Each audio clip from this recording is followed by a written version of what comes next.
생텍쥐베리가 쓴 어린 왕자에 보면 이런 내용이 있습니다.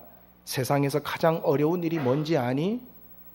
글쎄요, 돈 버는 일, 밥 먹는 일. 세상에서 가장 어려운 일은 사람이 사람의 마음을 얻는 일이란다. 각각의 얼굴만큼 다양한 각양각색의 마음은 순간에도 수만 가지의 생각이 떠오르는데 바람 같은 마음을 머물게 한다는 건 정말 어려운 거란다라는 내용이 있습니다. 세상에서 가장 어려운 일은 사람이 사람의 마음을 얻는 일입니다. 누군가에게 말했을 때 그 말을 듣고 아하, 공감하게 만드는 일, 이게 결코 쉬운 일이 아니라는 겁니다.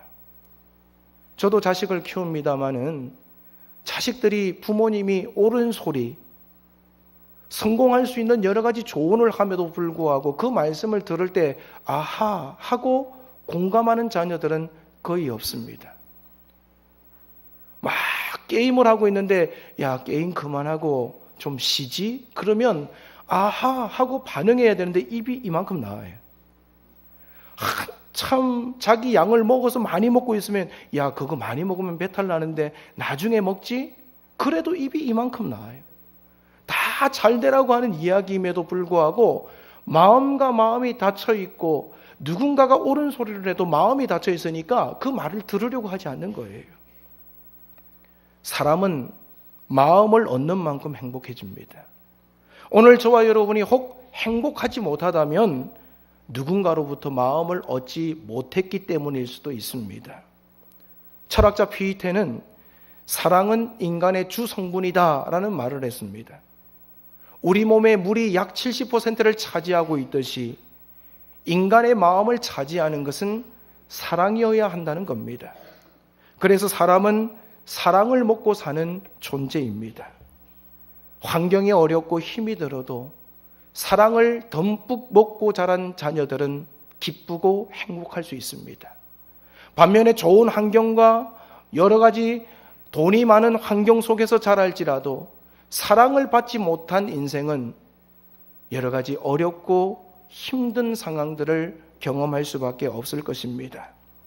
사도 바울은 고린도전서 13장 1절 2절에서 이렇게 이야기합니다. 내가 사람의 방언과 천사의 말을 할지라도 사랑이 없으면 소리나는 구리와 울리는 꽹과리가 되고 내가 예언하는 능력이 있어 모든 비밀과 모든 지식을 알고 또 산을 옮길 만한 모든 믿음이 있을지라도 사랑이 없으면 내가 아무것도 아니요라고 고백하고 있습니다. 여러분, 오늘 말씀에 방언을 하고 천사의 말을 할지라도 사랑이 없으면 그거 아무것도 아니라는 거예요. 예언하는 능력이 있을지라도 또 모든 비밀과 모든 지식을 알 수 있는 모든 것들을 갖추고 있을지라도 사랑이 없으면 그거 아무것도 아니라는 겁니다. 또 산을 옮길 만한 모든 믿음을 가졌을지라도 사랑 없으면 그거 울리는 꽹과리에 불과하다라고 성경은 우리에게 말씀합니다. 사랑이 충만하고 사랑이 충족될 때 비로소 사람은 사람다운 삶을 살아갈 수가 있다는 겁니다. 오늘 우리가 살아가는 이 사회는 능력을 강조합니다. 능력이 있어야 살아남을 수 있다고 이야기합니다. 그러다 보니까 사랑이 점점 사라져가고 있습니다. 성경은 우리에게 말합니다. 능력보다도 더 필요한 것은 사랑이라고요. 사랑이 있어야 살만한 세상이 됩니다. 사랑이 있어야 서로가 서로를 세울 수가 있습니다. 사랑이 없으면 모든 것을 가졌어도 그것은 헛된 것에 불과함을 성경은 끊임없이 우리에게 강조하고 있습니다. 미국 뉴욕에 가면 메트로폴리탄 미술관이 있습니다. 그 2층에 가면 로댕의 작품 하나님의 손이라는 조각품이 있습니다. 하나님의 손에 두 남녀가 함께 탄생하는 장면이 나오고 있는 조각품입니다. 사람들은 그 작품을 감상하면서 오랜 시간 동안 의미를 찾기 위해서 그 자리에 머물러 있는다고 합니다. 여기서 하나님의 손은 창조의 손입니다.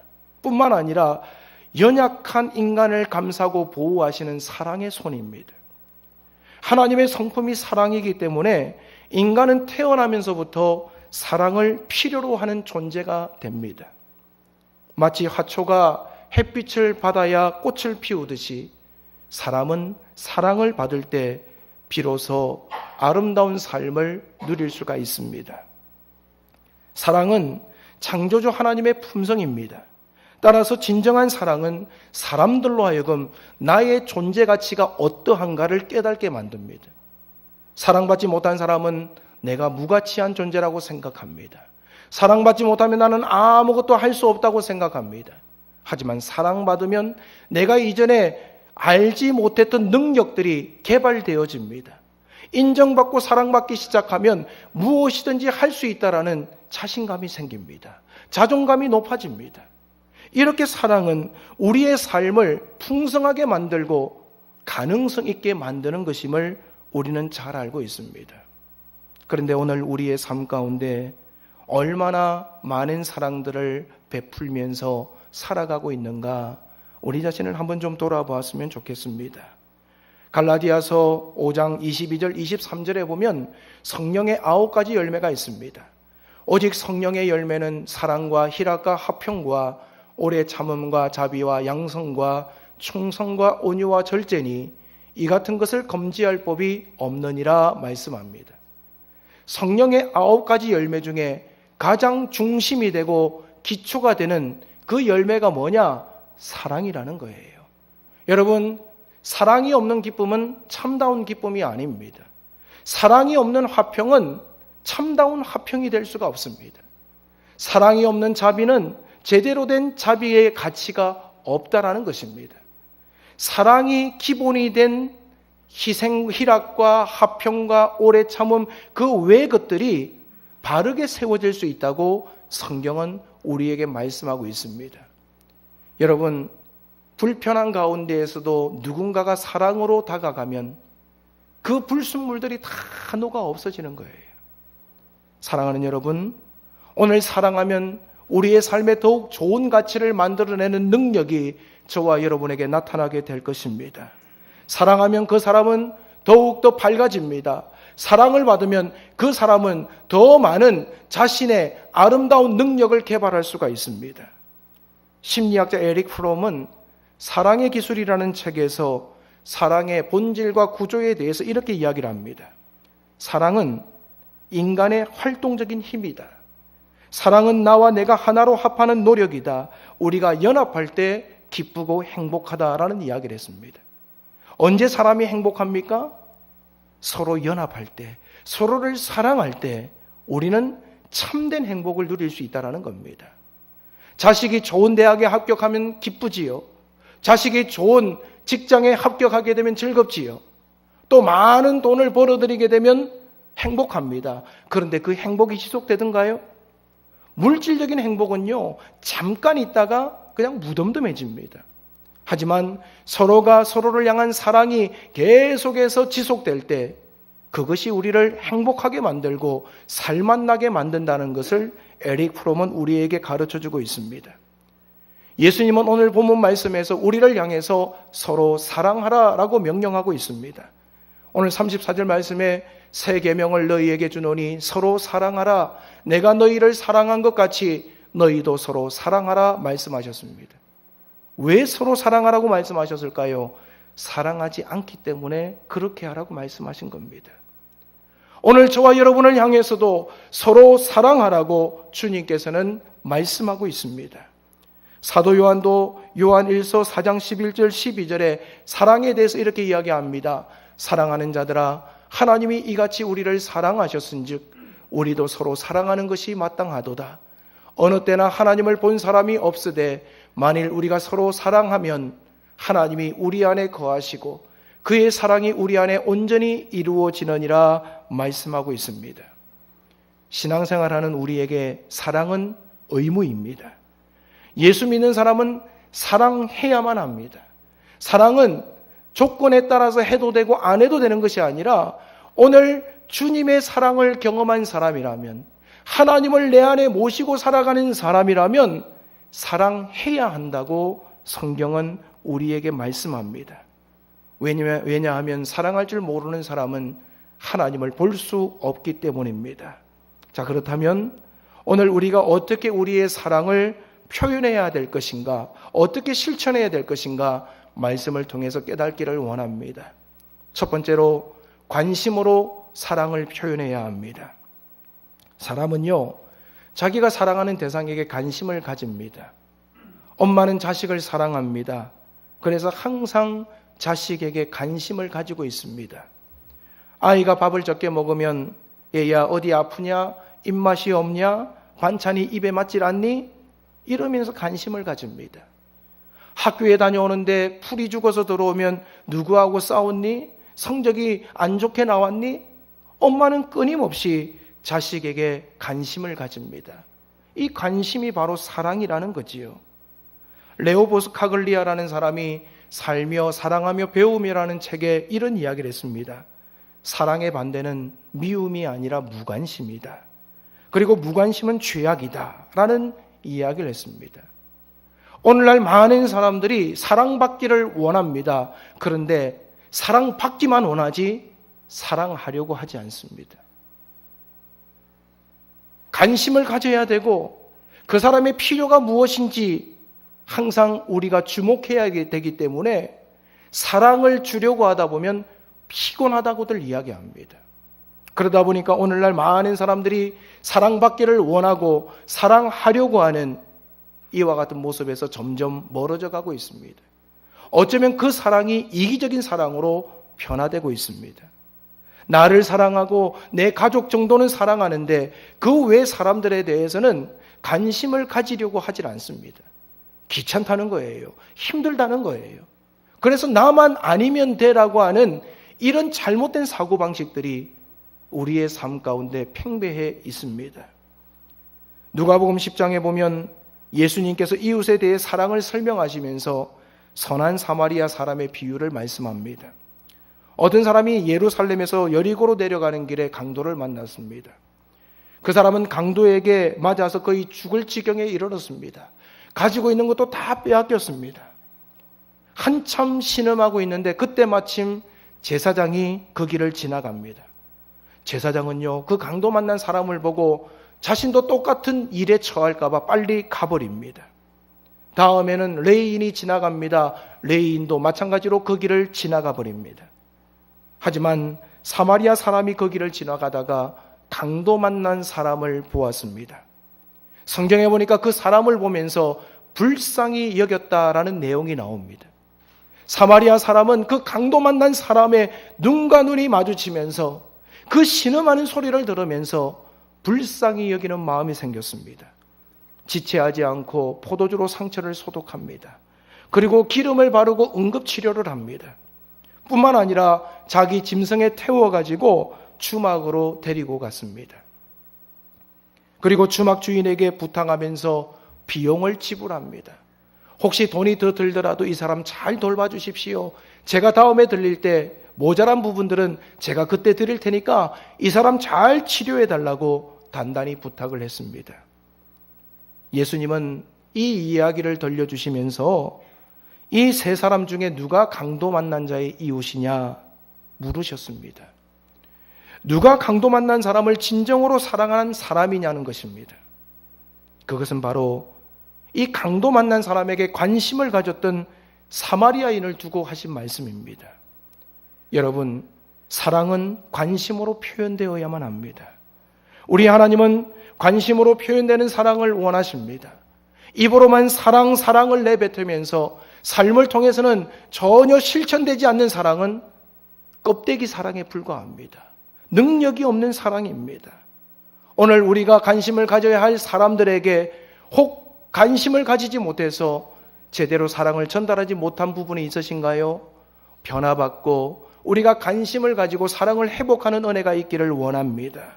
사랑하는 여러분, 서로를 향해서 조금씩 마음의 문을 열고 관심을 가짐으로 오늘 우리의 삶이 사랑을 실천하는 복 있는 삶이 되시기를 바랍니다. 두 번째로 책임으로 사랑을 표현해야 합니다. 부모는 자식을 사랑하기 때문에 자식에 대해서 책임을 집니다. 자식의 생명과 행복을 위해서 부모는 최선을 다하고 책임을 지려고 합니다. 그 이유가 뭡니까? 사랑하기 때문입니다. 평소에 무뚝뚝하기 비할 데 없는 남편에게 아내가 계속해서 불평합니다. 여보, 나 좀 볼 때마다 여보 사랑해 이 말 좀 해줘. 아내는 계속해서 남편에게 사랑 고백을 받기를 원합니다.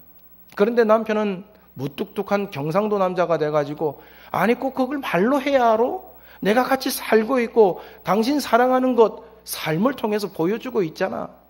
그럼에도 불구하고 이 여우 같은 아내는 아니야, 그것보다도 나는 당신이 나를 사랑한다라는 말을 들어야 에너지가 솟아나니까 여보 제발 나 볼 때마다 여보 사랑해 이 말 좀 해줘. 근데 남편은요 그 말을 하려고 아무리 노력해도 닭살이 돋아가지고 그 말을 못하는 거예요. 그래서 어느 날 이 아내가 가만히 남편의 모습을 생각해 보니까 화가 나는 거예요. 아니 사랑하면 사랑한다는 말도 못해? 진짜 내 남편이 나를 사랑하지 않나 보다라는 오해를 하기 시작했습니다. 그리고 시간이 얼마 흘러서 이 아내가 병이 들었습니다. 그리고 병원에 입원했습니다. 병원에서 왜 아픈지 진단을 하지만 진단 결과가 명확하게 나오질 않습니다. 6개월 동안 아내가 병원에 입원을 하고 있는 상황입니다.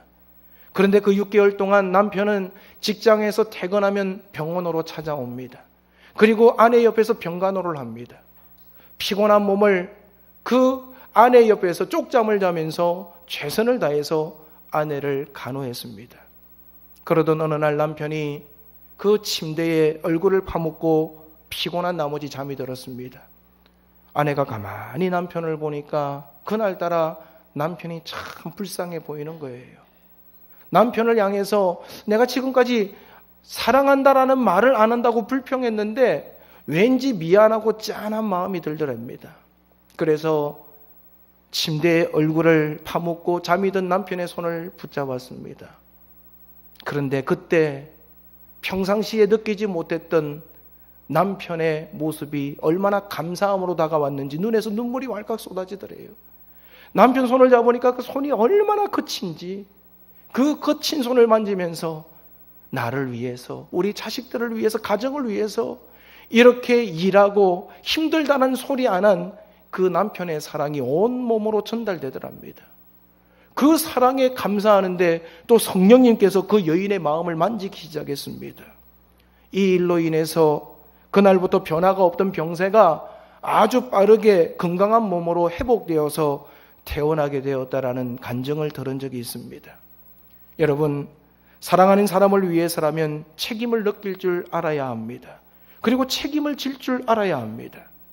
여러분, 그래서 사랑의 정도는 책임지는 정도와 비례하는 겁니다. 사랑한다면 물질적으로, 정서적으로, 육체적으로 책임을 질 줄 알아야 그것이 진정한 사랑이라는 겁니다.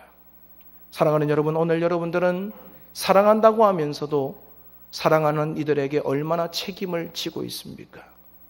말로는 사랑한다라고 말하지만 삶을 통해서 우리는 그 사랑하는 사람들에게 어떻게 행동으로 책임을 표현하고 있는지 우리 자신을 한번 생각해 봤으면 좋겠습니다. 하나님은 우리를 사랑한다라고 말만 하지 않으셨습니다. 지옥불로 떨어져가는 우리를 구원하시기 위해서 하나님이신 예수 그리스도를 인간의 몸을 입히시고 이 땅에 보내심으로 십자가에 못 박아 죽게 만드셨습니다. 책임지시는 사랑을 우리에게 보여주셨다라는 거지요. 오늘 우리의 사랑도 마찬가지입니다. 사랑한다면 책임으로 그 사랑을 표현해야만 합니다. 오늘 우리는 때때로 내가 사랑해야 될 사람, 사랑하지 말아야 될 사람을 선을 그어놓고 구분할 때가 많이 있습니다. 사랑하는 여러분, 오늘 우리가 그렇게 살아간다면 세상 사람들과 다를 바가 뭐가 있겠습니까? 해가 선한 사람에게는 비춰주고 악한 사람에게는 비춰주지 않나요? 삼라만상을 통해서도 하나님의 사랑이 어떠한가 하나님은 가르쳐주고 계신데 우리는 믿는다고 하고 주님을 닮아간다고 하면서도 우리의 사랑은 주님 닮지 못한 때가 많습니다. 오히려 세상의 가치를 닮아갈 때가 얼마나 많은지 모릅니다.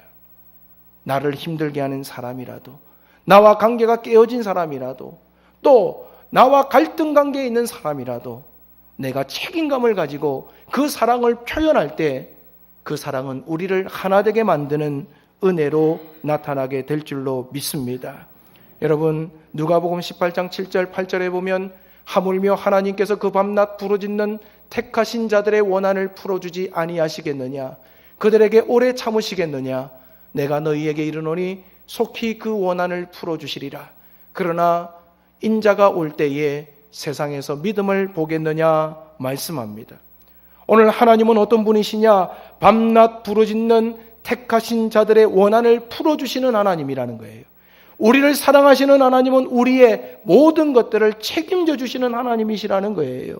사랑하는 여러분, 때로는 세상 살아가면서 믿었던 사람들이 나를 배신할 때가 있습니다. 등을 돌릴 때가 있습니다. 나 혼자라는 외로움이 나에게 엄습할 때가 있습니다. 하지만 사람들이 다 나를 떠나가고 나를 버렸을지라도 나를 사랑하시고 끝까지 책임져 주시는 하나님이, 하나님의 사랑이 여러분들과 함께함을 잊지 마시기를 바랍니다. 여러분, 우리가 서로 사랑한다면 서로를 향해서 책임지는 성도들이 되어야 합니다. 여러분들이 하나님을 사랑하고 하나님의 교회를 사랑한다면 여러분의 직분에 맞는 책임을 지는 성도들이 되어야만 합니다. 직분은 직분으로 끝나면 안 돼요. 책임감이 있어야 돼요. 의무감이 있어야 됩니다. 그런데 오늘 우리는 우리에게 맡기신 직분에 대해서 가볍게 생각하는 경우가 많습니다. 하나님의 교회에서 하나님께서 여러분에게 맡기신 그 직분에 대해서 쉽게 생각하는 경향이 많이 있어요. 오늘 우리는 우리의 짐을 져야 됩니다. 갈라디아서 6장 2절에 보면 너희가 짐을 서로 지라 그리하여 그리스도의 법을 성취하리라 말씀합니다. 너희가 짐을 서로 지라고 했습니다. 여기서 법은 사랑을 의미합니다. 우리가 서로 짐을 지면 그리스도의 사랑을 성취하게 된다는 겁니다. 우리 가운데 누군가 연약한 사람이 있으면 함께 그 짐을 짊어져 주는 거예요. 혼자 짊어지는 것보다는 여러 명이 함께 짊어질 때 그 짐은 가벼울 수 있기 때문입니다.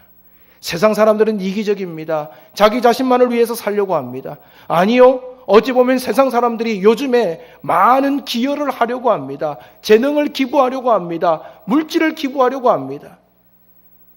사랑의 열매 같은 경우도요, 지금 이 어려운 때에도 온도가 100도씨 이상 된 곳이 많다고 그러잖아요. 그런데 사회도 이제 점점 서로의 짐을 서로 지려고 하는 이때에 교회가 모범을 보이고 교회가 앞장서지 않는다면 어떻게 우리가 그리스도의 사랑을 성취하면서 세상 사람들에게 증거할 수 있느냐 말입니다. 사랑하는 여러분, 오늘 우리가 서로를 향하여 관심을 가지고 서로를 향하여 책임지는 사랑을 실천하는 복 있는 성도님들이 되시면 좋겠습니다. 사랑하는 여러분, 오늘 우리가 서로를 향해서 책임을 짐으로 우리의 사랑을 실천한다면 우리 교회가 더 풍성하게 될 줄로 믿습니다. 우리의 가정들이 더 풍성한 사랑으로 가득히 채워질 줄로 믿습니다. 우리가 살아가는 이 세상이 하나님의 사랑으로 살맛나는 세상이 될 줄로 믿습니다. 사랑을 실천하면서 살아가십시다. 서로가 서로에게 관심을 가지고 서로에게 책임을 지는 실천하는 사랑의 주인공이 되시기를 간절히 바랍니다. 오늘 우리가 그렇게 살아갈 때 세상 사람들은 우리를 보면서 우리가 그리스도의 제자인 것을 깨닫게 될 것입니다. 한국 교회가 지금 참으로 어려움을 당하고 있습니다. 교회나 세상이나 다를 바 없다고 세상 사람들은 우리를 향해서 손가락질하는 중에 있습니다. 오늘 우리가 아니다라고 말하기 이전에 우리가 먼저 사랑을 실천함으로 그들 가운데 하나님의 영광을 드러내는 복 있는 삶이 되시기를 주님의 이름으로 축원을 드립니다.